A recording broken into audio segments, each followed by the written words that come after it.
CGA Tour, a podcast unlike any other. Now your host, Calvin Alexander. Welcome back to the latest episode of the CGA Tour podcast. As always, here I'm your host, Calvin Glen Alexander.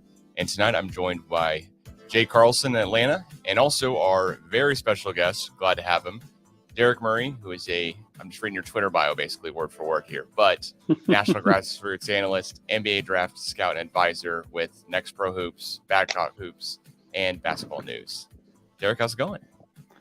Man, I'm good. Calvin, I appreciate you having me on. Been a minute, but hey, it's draft time. We're less than a month out, so it's always an exciting time for us. And a lot of the interviews and podcasts are coming around again, so it's really exciting. And I thank you for having me on.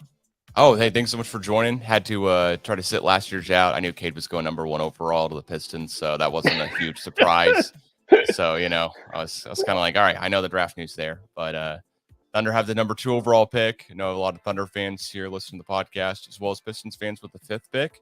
So kind of wanted to go through top 5 picks here in the draft a little bit, talk about some more of the NBA draft prospects this year, and maybe at the end, if we have a second or two, touch on next year's draft for half of a second, just because it's never too early to talk about those next prospects here.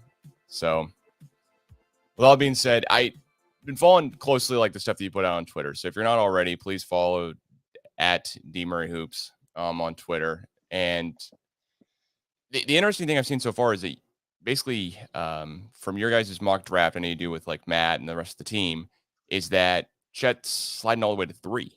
Versus like ESPN's, Ringers, Tankathon.com's, mock draft, all type of stuff, where they have Chet like 1 or 2. Granted, I know all these 3 guys are about to be, incredible prospects, and there's not necessarily maybe a huge weakness, but why do you think the fit, or why do you just have them at 3 versus 1 or 2 there for Chet?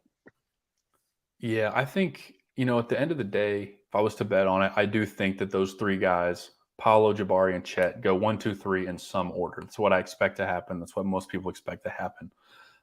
What's interesting right now is that I think in the media's minds, they're trying to pin this as there's a big 3, when I am of the opinion, people that I'm close with are of the opinion in the league that there's a big 4, and that includes the big 3 and Jaden Ivey.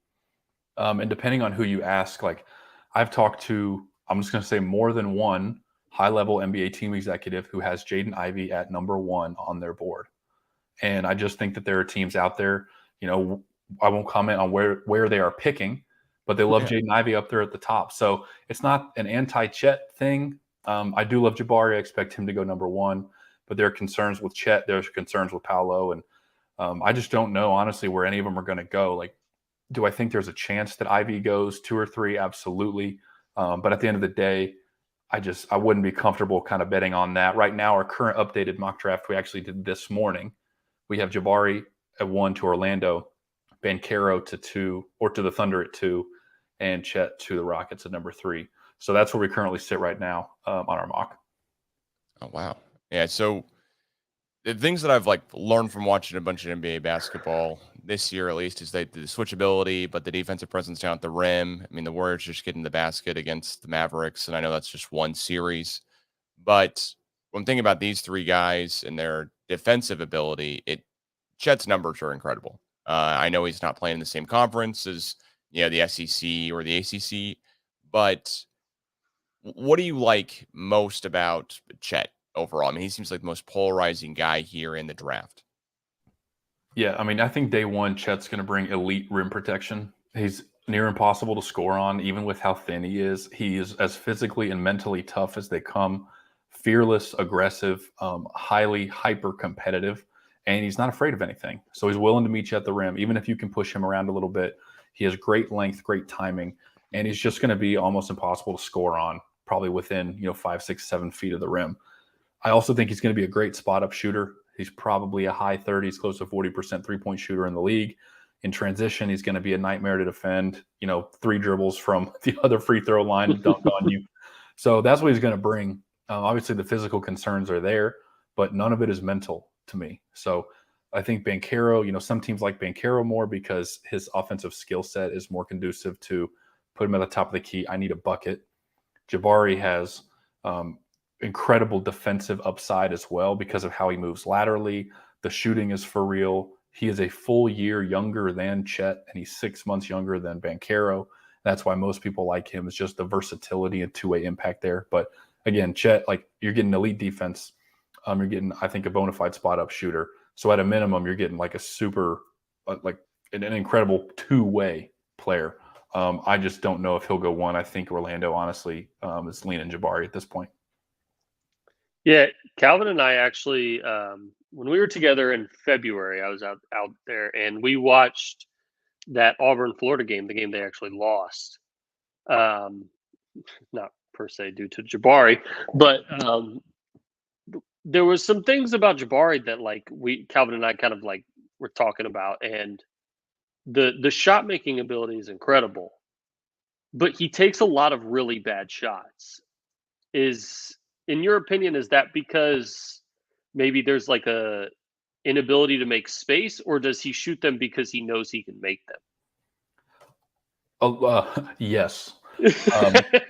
He does struggle to create space for himself, especially off the dribble. He does. That's something he's going to have to improve on.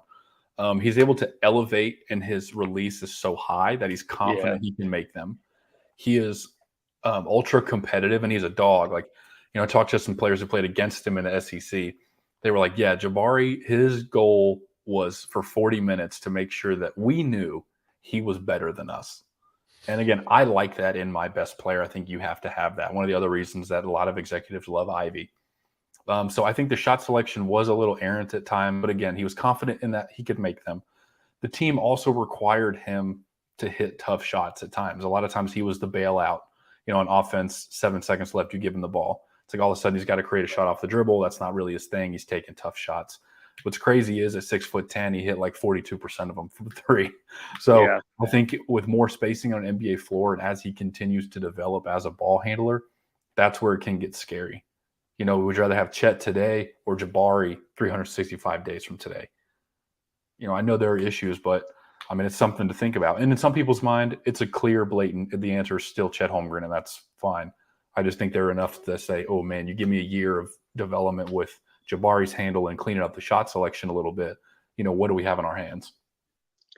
I gotta say, the thing for me is that Chet's 8 to 10 inches taller than I am. I mean, at least 9 inches taller than I am, and he weighs 20, 25 pounds less. And like watching him play against Arkansas, that was one of the things where I was like, all right, like the Arkansas game, in March Madness, he's just getting shoved around. I know they played him twice, but at the end of the day, like I still look at the stats, and he's in foul trouble, but he still had a double-double in the first, basically in the limited minutes he did play.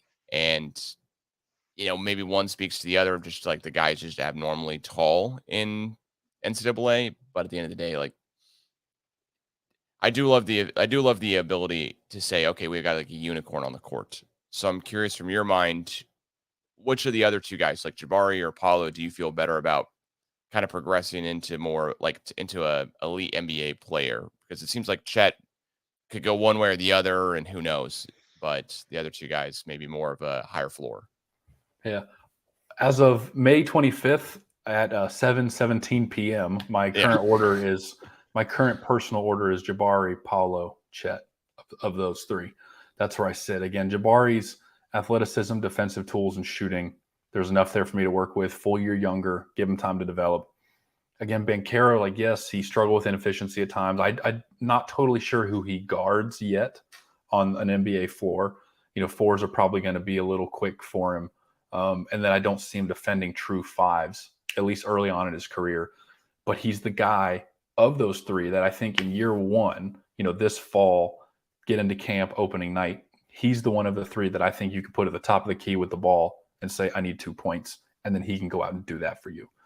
I think in 3 or 4 years, we're looking at Paolo as a guy who's like, you can say, hey, put the team on your back. I need a win tonight, and I need 40. And I think he can do that for you.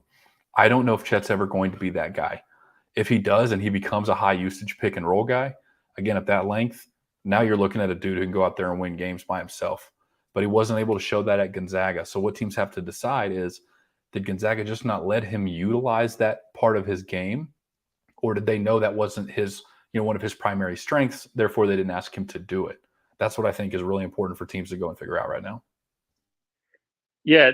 So with Chet, this is kind of a two-pronged question, but is the reason that you have that so happens to be the Thunder at 2, is the reason you have Paolo at 2, is it because of fit, or is it because of what you think the Thunder need per se at that 2 pick?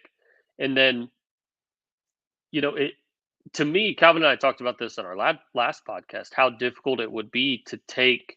I mean, you're taking a Hassan Whiteside that can shoot in the top 3. And that's for lack of a better comparison, but like just surface level, like that's kind of how I almost view Chet. Like, oh, he's going to be a really good defender, especially when he was in Miami. That's how Hassan Whiteside was. And if Hassan Whiteside had a 3-point shot, great. But is that kind of like the reason why it's like, okay, we're drafting a top 3 guy for defensive potential and 3-point shooting? Or is there kind of a hope that they can mold him into maybe because like Jabari and Paolo body types are completely different from how Chet looks, obviously.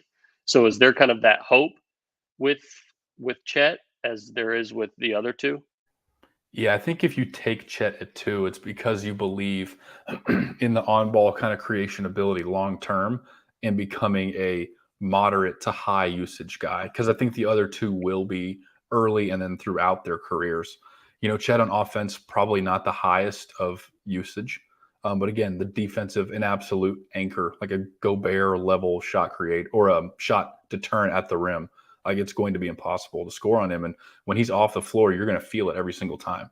So the value is, all right, do I want an offensive upside guy or do I value putting a guy back underneath the goal who could be one of the best rim protectors ever if it clicks? And just, I don't know what the Thunder, I don't know what they value right now. With Shea and Giddey, you're not exactly dying for offensive upside, but they were one of the worst 3-point shooting teams in the league. So they do need shooting. So if I'm them, I look at Chet's shooting potential. I absolutely love it.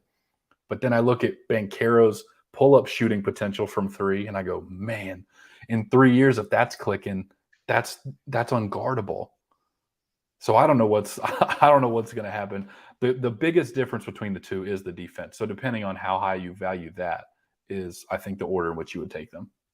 Yeah, because we've seen some lack of Duke defenders in the past, like just straight up players that coming out of Duke have not been as good of defenders when they come into the league. And I think that's been consistent. Now it has changed obviously with like guys like Tatum. Reddish is a really good defender now. I think RJ Barrett's a really good defender now, but they weren't good defenders when they were at Duke. So it's kind of weird how they progress once they get into the league, they become good defenders. I wanted to ask you about Paolo because obviously we all watched a lot of Duke games this year if you watch college basketball, and Calvin knows I watch much more college than I do professional. And that's just play style, even though the games are horrific because of the referees. But there were a lot of Duke games on TV, so I would just watch them. And I would watch Paulo, and I would watch AJ Griffith, and I would watch Mark Williams, who I actually thought looked like the best Duke player at times. Paulo concerns me a little bit because there were times where he disappeared. Like he just wouldn't even seem like he's on the court. I think of that Virginia game. I watched front to back, and Paulo took one shot in the second half in a game they lost by, I want to say, 1 point. And he took one shot in the second half, and it was a buzzer beater fadeaway 3 in the corner, which he missed. And that would have been to win the game. Probably wouldn't be saying this if he made the shot, but he didn't. So here we are. What are those concerns about Paulo where it's kind of like, okay, why are you not getting the ball? Like this is a Virginia team, for example, that isn't more physical than you are. So why are you not giving this guy the ball? He's the best player on the court. I think a lot of it is that he was considerably more passive than people expected him to be going into the season at Duke, and highly touted, 5-star all the way around, no matter where he looked. And there were times where he looked almost a little bit timid, where he would pass up a shot or he'd kind of force an extra pass where you can look at it as, okay, he's making an extra pass, but I want you to be able to be confident, put the team on your shoulders and take it. That's why I think some of these games where he didn't take many shots, It was more the fact that it was kind of passive, where I needed you to just be aggressive, get downhill, take the shots. If you miss them, that's okay. I need to know that you are comfortable taking any shot on the floor. I think the Virginia game was a good example of that.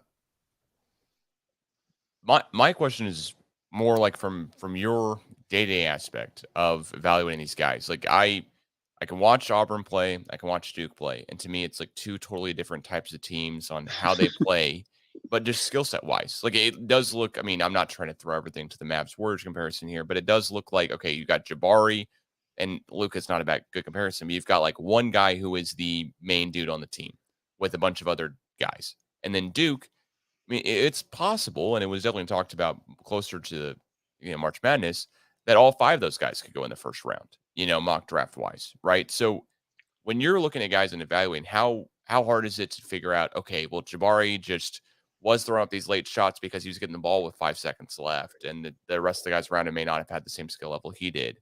But then you've got Paolo, who may have been the best guy on the court and maybe better than Jabari, but it's hard. It's like really hard for me to tell. So how do you figure that out? Yeah, it's everything from watching these guys in high school. I told somebody the other day, like, it's as important to see them in high school as it is to see them in college. Because had Paolo been super passive as a junior and senior going into Duke, then you kind of have to tell yourself this might just be the mental makeup. Where he was he? No, that wasn't his thing. Okay, gotcha. And Chet has been ultra aggressive and nasty and competitive at any level his whole life. So that gives promise to, okay, I know that the body concerns are there, but we know how he's wired. And he's wired like a guy that you take at the top. So I think that's super important. It's also, college team system and coach dependent as well. Gonzaga kind of asks you to play in a system. Auburn, it's more your run and gun flow, kind of players make the decisions. In Duke, he came in with 4 other 5-stars, maybe with a responsibility to share the ball a little bit. Where had he gone to another school, like Anthony Edwards going to Georgia, yeah, he took a lot of reckless shots, but he was the guy. So I didn't mind him taking reckless shots because I liked his confidence to say, you know what, I want to take this because I trust me. Or again, did it cause the efficiency to plummet sometimes? Yes. But I liked it because you know how Georgia ran it. You knew about the teammates. Like, you have to look at all that other kind of stuff. And there are pros and cons to each of these 3 guys when you look that way. Yeah, I think that's just a great point. Hats off to you on being able to evaluate those guys correctly, though, because that's something that it's hard for me to figure out. Like, okay, was Cade Cunningham like the best Oklahoma State player ever? Or was he, because you can go back to Brian Reeves, et cetera, whatever. Or was he just have an amazing season with just not the greatest talent around him? But then you talk about, a guy like Jabari, and he looks amazing, but then again, the rest of the guys around him. So I did want to ask you about Jaden Ivey, though. Looking through other mock drafts, he's either at 4, through ESPNs, for example, like they don't have him until 5, which I know 1 pick later, not a huge difference. But what do you like about Jaden Ivey? And I mean, if you're hearing he might be a part of this top 4 group and could be number 1, what do you like about Jaden Ivey? Well, I know Jake's a big fan of his as well. Yeah. I mean, you're looking at like one of the best athletes in the whole class. 6'3", 6'4", explosive, quick, powerful, dynamic. Every word you want to use to describe a guy who can get downhill, burn by his defender at will. And he did it in an offense that liked to stay in the half court and had 2 7-footers on the blocks for most of the possessions.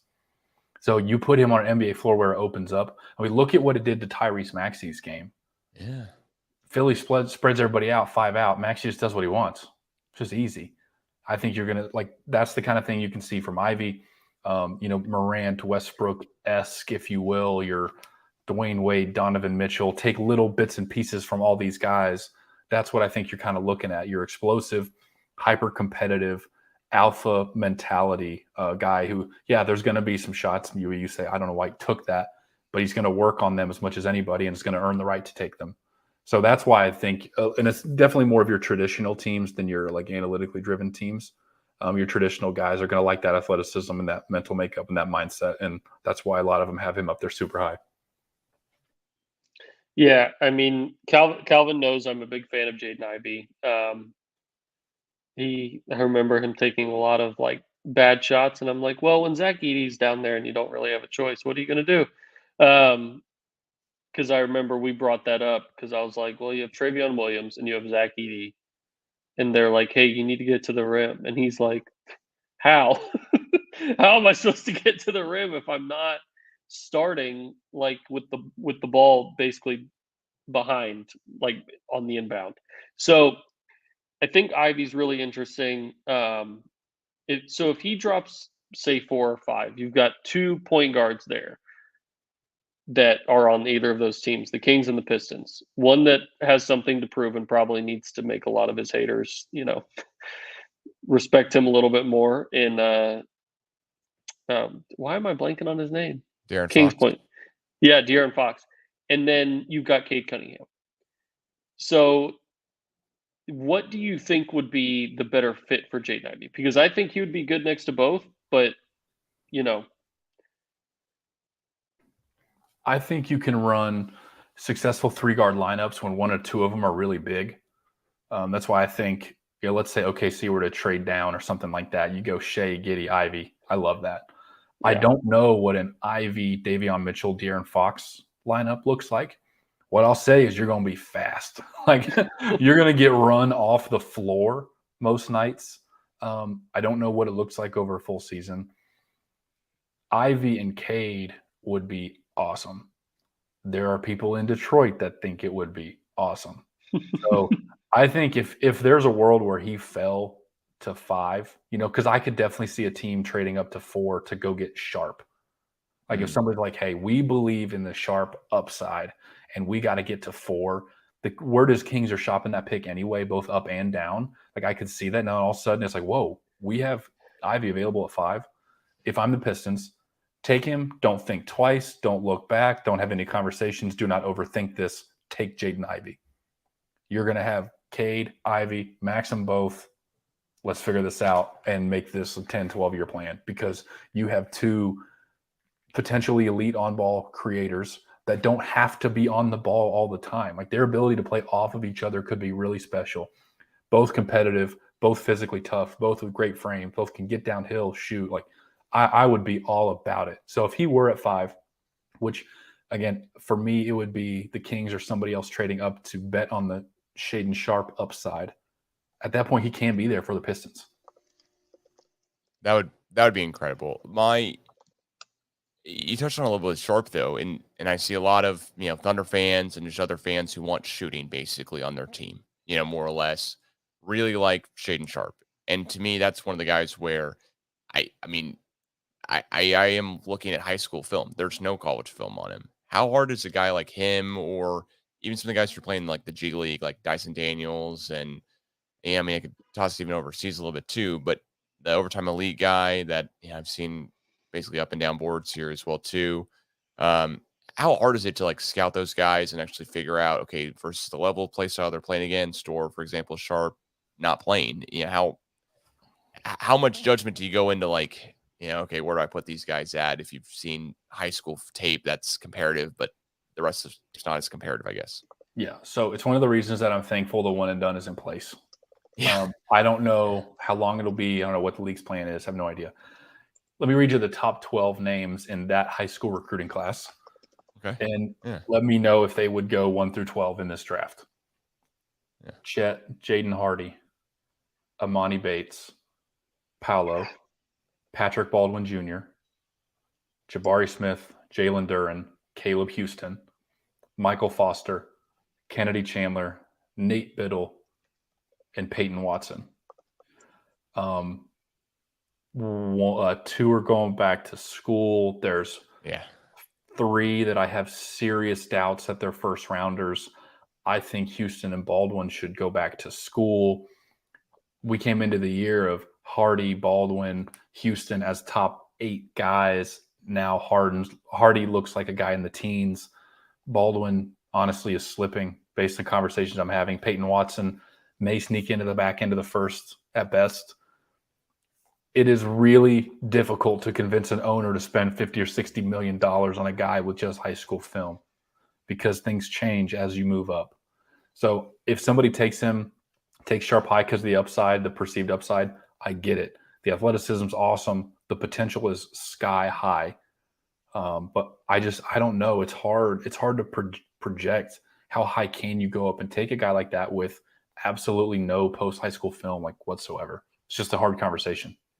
Yeah, and you've talked like specifically mentioning like Ivy and Chet and some of those guys about you can kind of tell like they have a dog in them and stuff like that. And it's like, do I have that with Shaden Sharp?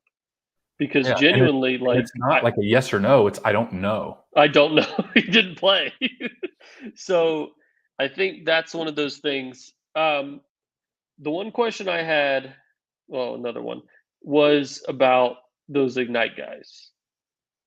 There were some Ignite guys that played, ironically, when I was with Calvin, when we watched the Rising Stars Challenge, and some of them looked rough.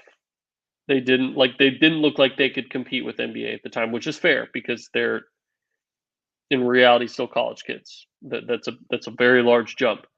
But how do you evaluate that? Because that's got to be almost as difficult if there weren't, if you were just evaluating high school kids. Yeah, competition level is always tough. I mean, look at the Pokuševski pick for the Thunder. I think it was 2 years ago. He's playing Olympiacos B. Then you've got to compare a kid in the NBL, then a kid in the Spanish A, then a kid here, and now you've got overtime. Now you've got the Ignite, and it's really tough. So Matt went to a handful of Ignite games this year. I was at the home opener, sat on the bench in the corner seat right next to the Ignite bench, and I was like, okay, let's get a feel for these guys, talk to the players. I want to see who takes coaching well. I want to see who the leader here is. I want to hear vocally. I need to see how big they are, all this kind of stuff. I mean, watching guys play against G League teams, those are grown men, those are professionals, those are potential NBA players.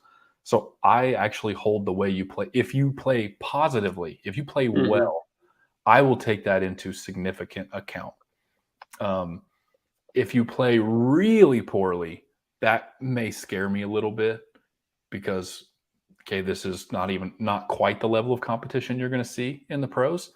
But to me, again, as long as you're moderate, you're average, it at least gives me hope that there's something there to work with when it comes to Ignite specifically. Overtime, I still haven't figured out how to evaluate like overtime elite. Like Jean Montero this year is super interesting. The Barlow tape, because they're playing against some guys that are 2 years younger than them, and then that may not be pro prospects at all whatsoever at any age. So overtime to me is the really difficult one. Ignite, it's good competition, playing against G League, they're playing against pros. So any kind of success there, I think, is pretty telling. Yeah, that's one of the things where I watch a lot of Big 12 basketball, of course. That's where Oklahoma State, I mean, if you're watching this on video, like there's Oklahoma State flag right behind my head. And clearly, Jake is also an Oklahoma State grad, huge Big 12 fan. But when he gets into kind of these more like individual based, like I didn't watch a second of Paris basketball ever. I mean, it's, like I love watching basketball, but at the same point, it's hard for me to figure out, like, okay, like, all right, the Thunder have the 30th pick in the draft as an avid Thunder fan. Okay, all right, this guy's, maybe draft around there, but, Jean Montero, point guard, overtime elite, like, Tankathon's got him as 35th on their big board. I don't know how much that goes into that, but I'm not trying to devalue it. I'm just saying I don't know this. Like, I didn't know the guy's name. I was trying to pull it out of thin air. And props to you for not only doing the scouting for all colleges, but how much of it also goes into like who they're playing every single like week to week. Like Chet playing not in a Power 5 conference, but also not playing in even the Big East, right? Or conferences with relative. I mean, when he's playing, in just all fairness, he's playing, one night, Princeton, and the next night he's playing against, San Francisco, which I know both are really good schools, but then again, he's also playing like St. Mary's, who's a really good school in that conference too. How do you, in your head, at least go through, or, how do you go through a process of figuring out, okay, this is a level of competition versus these guys? And does it matter a lot more if they just play against Arkansas and that kind of up their or down their level of competition too? Yeah, to be fair, in the 2 games against St. Mary's, Chet did not have good games. He struggled pretty heavily in both of those contests. So there are some that really try to harp on the fact that Chet's numbers against, non-conference or the lower end of his conference competition are inflated and way higher. But I do think to some extent that is going to be the case with everybody. I'm sure Jabari and Paolo played better against the weaker teams in their conference and in their non-conference games as well. So if you filtered by just their games against top 25 or top 50 net, those games are also going to look worse, just like Chet's would. So I've heard it as an argument, yet those same people won't turn around and do it to the other players at the top. Now, obviously, you do have to take it into account. Like the games where he had near triple doubles, it's like, yeah, he was doing it against teams whose power forwards were 6'5". That does matter to me to an extent. That's not going to make me drop him on my board, but it is, I am going to take into account that and that competition level when I really dive into the numbers. But it should be done to everybody. I think the competition level has been thrown kind of in the way of Chet a little bit more than maybe the other guys at the top, and I don't necessarily think that's deserved. Yeah, I wanted to ask you about two of the forwards, Keegan Murray and Jeremy Sohan. So Calvin and I watched a lot of Big 12 basketball, obviously. Watched a lot of Baylor. And Jeremy Sohan is like not impressive to me at all. I don't know if that's a bad take. Keegan Murray is very impressive to me. But I see Jeremy Sohan as high as 8. And if you watched a full Baylor game, there wasn't always a reason where it's like, yeah, this guy is the number 8 overall pick. So can you tell me like exactly what is so impressive about Jeremy Sohan? Because it's boggling my mind, I guess. Sohan's one of those guys that when you see him up close and in person, he's wildly impressive. 6'9", 230, is that what he is? And moves so well. He is so fluid of an athlete. He's got good feet. He's creative. He's crafty. Yeah, he's going to need to clean up the passing. Shooting's definitely not a strong suit right now, but he has the physical tools you can't teach and understands how to play the game and is competitive. So some people, that's a great starting line. I would not be surprised if he went as high as 10 or 11. I don't know if he's necessarily a top 10 guy, but I wouldn't shock me at all if he went back into the lottery. Like, I know the numbers are fairly concerning, but again, the way he moves at that size and that length, honestly, I like him. I would feel comfortable taking him anywhere from probably 11. We have him at 18 in our mock right now because that's just how it fell. I think there are just guys ahead of him that are probably just going to be selected ahead of him. But if a team like the Knicks, maybe even the Wizards at 10, Cleveland at 14, honestly, none of them would shock me for Sohan at all. So I'm glad you mentioned the Wizards because I am a closet, sometimes open Wizards fan, depending on the year. If you're the Wizards with all of those forwards you have, I mean, you're talking about Kuzma, no pure center, Kuzma, Rui, you've got a lot of guys in there that would sort of create a log jam. If you're at that number 10 pick and say a Benedict Mathurin is available or a Mark Williams is available, why would you take Sohan, for example, over either of those two? Or would you even? Yeah, I don't think Mathurin will be there at 10. That being said, I fully expect Washington to take a guard fully just because of the way the contracts are set up and who you have on the team. We have Ty Washington mocked there at 10 right now. I think Ty, I think Johnny Davis. Should Dyson Daniels fall that far, which I don't believe he'll fall past New Orleans or San Antonio, but should he be there at 10, I think he makes sense as well. And AJ Griffin. I think you're probably looking at one of those 4 guys, but right now we have Ty there. Could use a point guard, a guy who's ready to come in and can run the offense in a couple of years. Because to your point, Denny, Rui, Kuzma, you have all these guys who I wouldn't add another 4, maybe even not another 3 to that team. Yeah. So, yeah, I would fully expect it to be a 1 or a 2. Was Dyson Daniels the one that played in the Rising Stars Challenge? Yes. So he's from Australia, but played with the Ignite. He did really well in the Rising Stars Challenge, and then measured and tested really well at the Combine too. There was one of the matchups that we watched. I don't know if it was the one that they lost maybe to Cade. Because that was like the only one we watched. We only watched the Cade matchups. He looked a little underwhelming, and I don't know. I don't know why. I don't know if I'm shouting at the clouds or whatever. But there just looked times where he would turn the ball over, which going to happen. But am I wrong there with Dyson Daniels? No, I think on tape the athleticism is a little underwhelming, and he's not some super vocal alpha leader either. Now, really good leadership qualities. I think he's going to be a fantastic role player. I don't think he has the upside to be your best player. So that's why maybe sometimes on the tape he looks a little maybe hidden or not super explosive or aggressive. But I think that's okay because you're not drafting him to be your best player.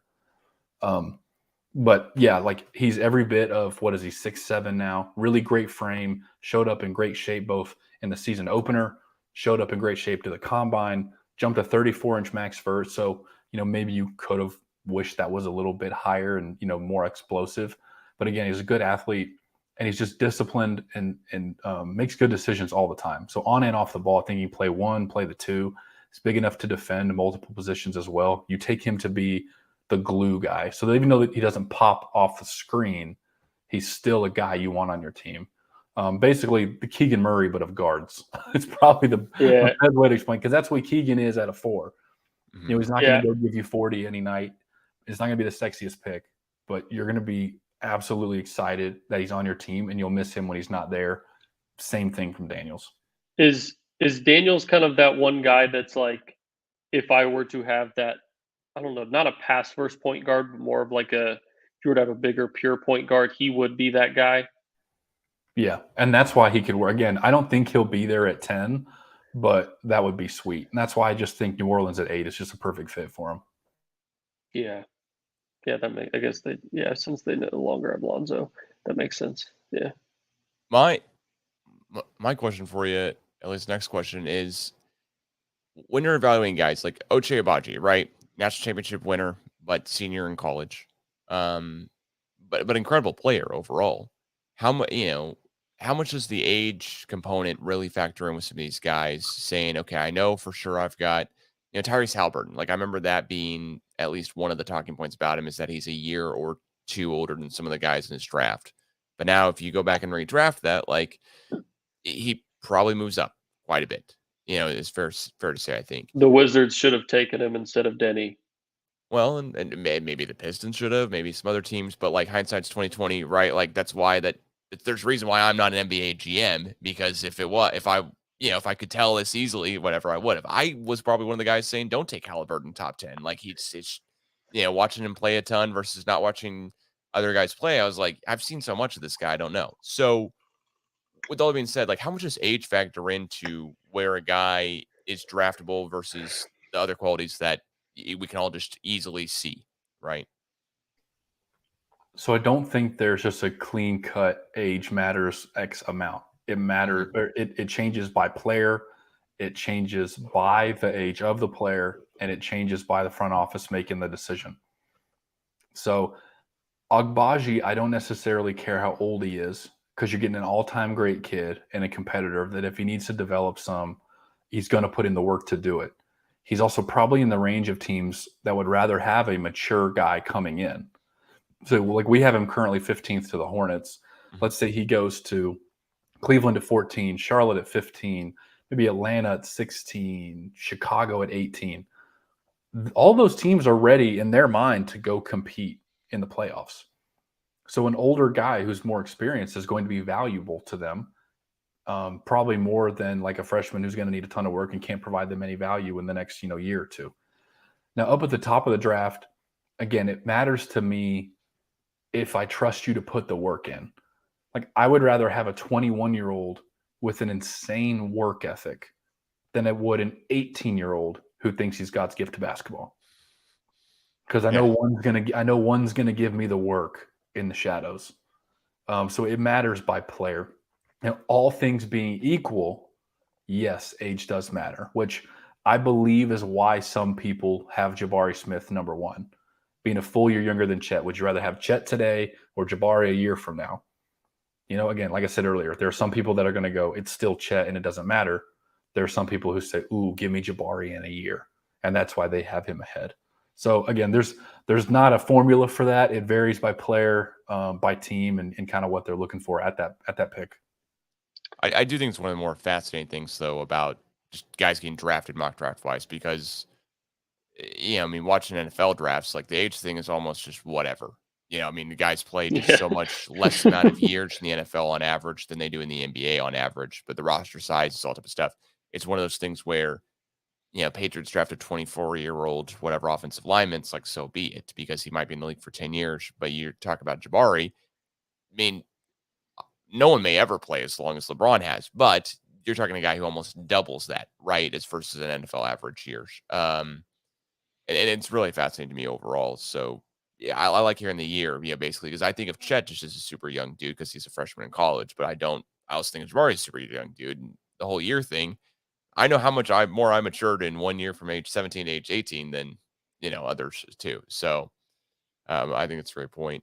The other questions I have, like, I guess about like fit and guys you could see the Thunder drafting maybe at 12. Like I know you guys have AJ Griffin there right now. We talked about the Thunder like just needing more shooting basically, as a lot of other NBA teams need to as well. But who around that 12 spot do you guys like, including AJ Griffin? Yeah, Griffin currently, because in this last iteration of our mock, we had Ty jumping him to Washington, and we had Dyson Daniels jumping him to go to New Orleans, which pushed him back. And it would just surprise me. I think Griffin just feels like a fit. They need shooting, 6'6", great frame, length, power, all this kind of stuff. The high school film pre-injury was amazing. So with that kind of shooting, yeah, it would be hard for me to imagine the Thunder passing on him. I think Mark Williams is probably just like the perfect fit. In every mock before this, we've had Mark Williams there. I think it will be interesting to note that Charlotte needs a big. They have 13 and 15. So it's maybe they have the ammo to get to 11 to go get Mark Williams. So that's something to monitor as well. I think Malachi Branham could be in play there at 12. I think Marjon Beauchamp could be in play at 12. If San Antonio reached and took Mark Williams at 9, I think Jalen Duren becomes a conversation there at 12. So those are kind of the guys that I would look for at that pick. Yeah, and that's interesting because Mark Williams and Jalen Duren, like, they play the same position, but they're not exactly the same kind of center, because Duren's more of like that rim runner type of guy, and Mark Williams is, I mean, he plays defense. That's what he does, and he rebounds and gets layups occasionally. Like, how high would you be willing to take a guy like a Mark Williams or like a Duren with not limited upside, but they do cut, relatively speaking, to the other guys, they do have limited upside, because Mark Williams probably isn't going to develop a jump shot overnight like Brook Lopez. Like, it's probably just not going to happen. So, like, what is that kind of that middle range for you, that maybe that late lottery range where it's like, okay, these guys probably just need one more piece? In a normal year, I probably wouldn't take them near 10, kind of your defensive centers. I think this year, with there being such a huge gap between these two and the next batch of centers, that's what drives up their price. It's the value and the opportunity cost of leaving them, of letting them pass you.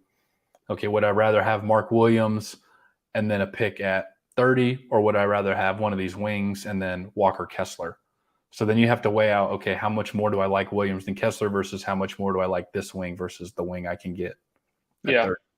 And that's where I think the value drives up. I think both of them have a chance to go in the lottery. Maybe one falls a little bit back too. But again, I don't see either of them getting past those two Charlotte picks. Just wouldn't really make sense. I could see maybe Duren and PJ Washington, very different players, but kind of sort of would get in each other's way at times. But Duren, right now we have him mocked to San Antonio. I don't know if that'll stay. And then Mark Williams, that 12, 13, 15. I mean, then I don't know where they would go on the board. I mean, Houston at 17 doesn't make sense. I could see the Bulls maybe taking one of them. You've got the Vooch contract. I think he's got one more year there. Maybe Mark Williams, if he slid to 18, could make some sense. And then at that point, I'm not really sure where they would go. So I think just with the value, with only 2 centers really proving to be worth like that high of a pick, it just kind of forces them up even further just with the value there. Well, one of the guys that I've noticed that you guys have mocked much differently than a lot of other websites here, ESPN, Ringer, etc., is at least through the Ringer with Kevin O'Connor, which I know in the last podcast we did there were some discrepancies, talking about how he had guys ranked, but is Usman Dieng, and I might be totally mispronouncing that. Ringer have him at 12, and you guys have him at 25. Is there something there where just different scouting philosophies, different ideas with it, or how do you see Dieng basically at the end of the day? Yeah, we would be comfortable mocking him that high. I Okay. personally would not mind taking him. Like if I'm Charlotte, I have 13 and 15. I would make a case in my front office to use one of those on, a quote reach in Ousmane Dieng. Again, when you watch him play his peers over the last couple of years in France, he just kills people.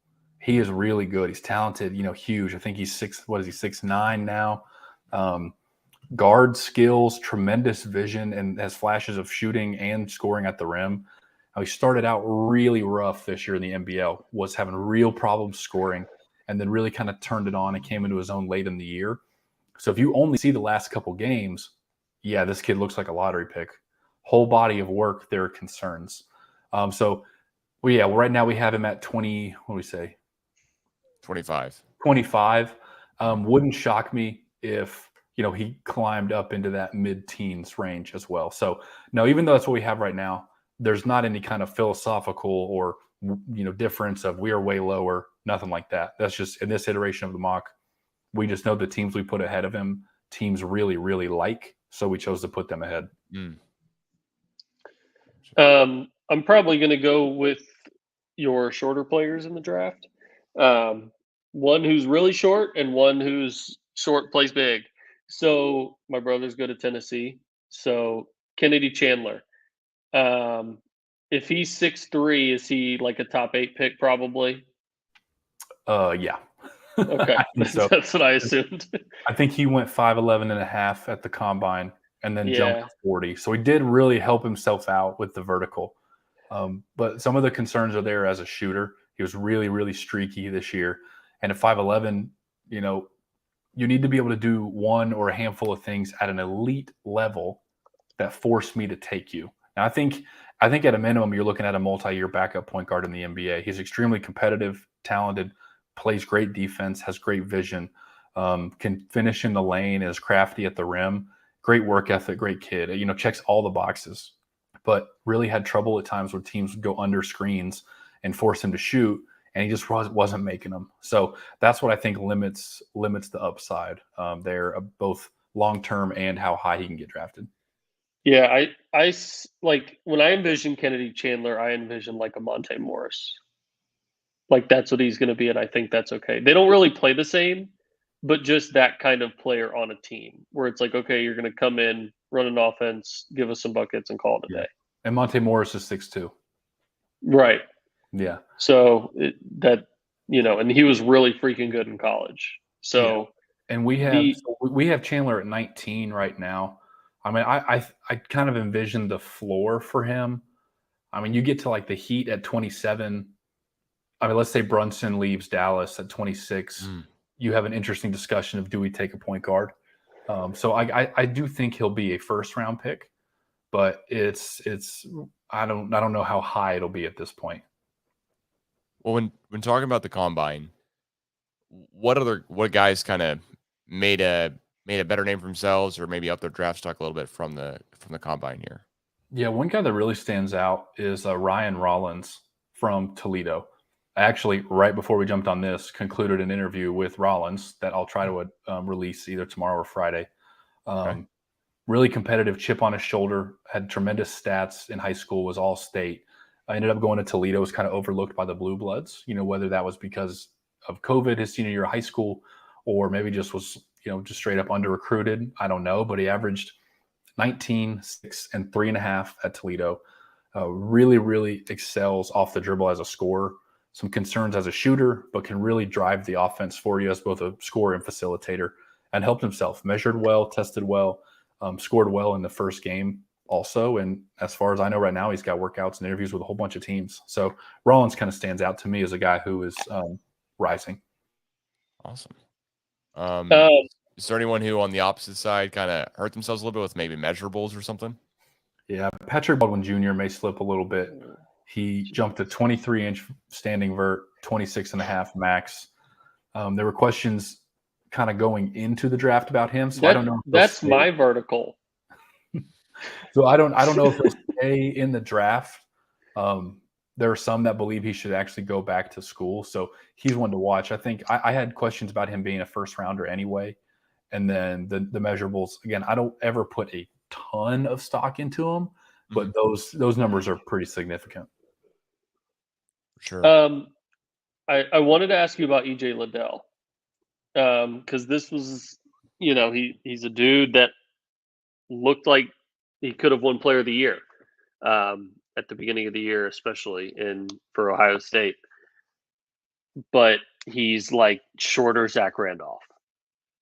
So how exactly? Like, again, he's one of those other guys that, if he were, probably 6'9", he goes a lot higher, right? But he's 6'5". So where does he kind of fit in with a team? Because he's not a bad shooter, but I wouldn't call him an elite shooter, but he definitely has that little like step back game type deal. So how does he kind of fit into a team's plan? What is his fit in the NBA? Yeah, so he is definitely a bit of like a small ball four. What I will say is he measured and tested better than most of us expected. I expected a 6'5.5", jump, a 32, 33, something like that. He came in 6'7", 6'11.5 wingspan and jumped like mid to high 30s. So I think that the athleticism, size, and explosiveness will translate probably better than I originally thought. We have him right now at 22 to Memphis. Checks a lot of boxes for what I believe that they'll like in players. Really intelligent, great decision maker, helps side defense. He will meet anybody at the rim. Absolutely fearless and afraid of nothing. He sells in the mid range. This year he shot pretty well. I believe he led the team in points. So I think he's a bona fide first. I don't know how high the upside or the ceiling is with him, again, being the small ball four. So I think it puts a cap on how high he can get drafted. But I would be shocked if he fell out of the first, because I think he's a guy that can come in and give you value in the first, 1, 2, 3 years of having him. All right. Well, I had two more questions about two guys, but both are actually for next year's draft, oddly enough. So the reason why is that I had on one of the Thunder fan accounts, Thunder Chats, who was talking about, and I could not even try to pronounce his last name, but he's the consensus like #1 mock draft guy. It's Victor Wembanyama. Thank you so much. Yeah, see you new. Already. But he was talking about him as like he wasn't saying unicorn because he was like everyone says unicorn now. So he was throwing out like Demogorgon and some T-Rex and just some other just incredible adjectives there to describe the guy. Can you just tell us a little bit more about him? Why? I mean, he's 7'2", 209, so it looks like he's the same frame looking guy as Chet, but he may play completely different. Wembanyama is as special and unique as a prospect as we've ever seen. So I don't know if he's 18 all yet, or yet. I do think he's 18. 7'3" with a 7'9" wingspan, a 9'7" standing reach with guard skills and can shoot on the move. So basically just picture a combination of Chet and Mark Williams, but can pull up and shoot on the move as well. It's kind of ridiculous. He's been, ever since he turned by 13, 14, teams have had their eye on this kid. I think he's bona fide #1, at least right now. There's not really a discussion. The tanking next year is a race for Victor at the top. All right. Well, and the other guy I had a question about here is just basically because I've seen this twice, where it's Scoot Henderson, And the comparison is to prime Westbrook, which, of course, as anyone can see now, the Thunder flag, other shoulder behind me, would, of course, pique my curiosity here. And that's the only other guy I wanted to ask you about for next year, at least. But Scoot Henderson looks like G League Ignite guy for next year, too. He's from here. Had no idea. Yeah, Scoot is what they look like. Right now, I think he's a bona fide, unquestioned number 2 in the draft. Now, Okay. yeah, I do think that can change. You know, Nick Smith, Dariq Whitehead, the Thompson twins. Those are guys that I definitely could see kind of contending for 2. But right now it's Scoot. He's also 18. Huge wingspan. So he's 6'9". I believe the wingspan's 6'9". I believe he's 6'3". I think what they have him at. But just an elite, explosive athlete. Off 1 foot, off 2 feet, can get up at the rim with anybody. Blazing speed down the floor, complete control with the ball. Can play on or off the ball. Just really, really versatile, tough, competitive, like great frame, great strength at 18 years old. Scoot's going to be fun to watch with Ignite next year because he should have probably the ultimate green light and really showcase what he can do. So I expect Victor and Scoot, again, this far out, to be 1 and 2. Yeah, I got to say, when we're talking about Victor and you're saying, okay, he's born in 04, I had to look it up because now I feel really old. I have a brother who was born in 04. And, granted, he was born in December. Vic was born in January, but still, Vic's 18. So, if anyone didn't do the math as quickly as I did, because I had to Google it, but yeah, I'm feeling old now with that. But with that being said, it's incredible to have like guys coming into the league when you hear about potentially the NBA expanding to 2 more teams or just all the massive talent. I mean, the one thing that Jake and I remember talked about in the last podcast we did was just it could be anyone's title this year. Like truly, just could be anyone because there's so much incredible talent, and it seems like every day we're just talking about some new incredible talent coming into the league. So always awesome to hear. Jake, do you have any a couple questions here for Derek as we close this one out? No, I think I'm good. Yeah. Good to hear. Well, got all my ridiculous ones in. So well, good and worthwhile. Well, Derek, I gotta say, thanks so much for joining with us here. Absolutely. I think the audio quality on this one sounds a little bit better than the last one. That was on me, completely. Who knows? I can't figure out how to record in person, but I can record over Zoom just perfectly fine. Right. Yeah. Who knows? I'm still working on that. But thanks so much for joining. If you're not already, please follow at DMurrayHoops on Twitter and definitely follow basketballnews.com. That is the place to go to get all of your NBA information, draft information, scouting information, lots of stuff. And Derek, is there anything else I'm forgetting here to shout out basically for you individually here too? No, I don't think so. Again, I appreciate you guys having me on. So thanks for thinking of me, and always enjoy talking draft. So next, 28, 29 days or whatever should be really fun. Should be incredible. Yeah. Thanks so much again. If you're not already, please follow at the CGA Tour as well on Twitter and Instagram, assuming that almost everyone is at this point. But Derek, thanks again. Jake, thanks for joining as well. And we'll catch you guys again soon.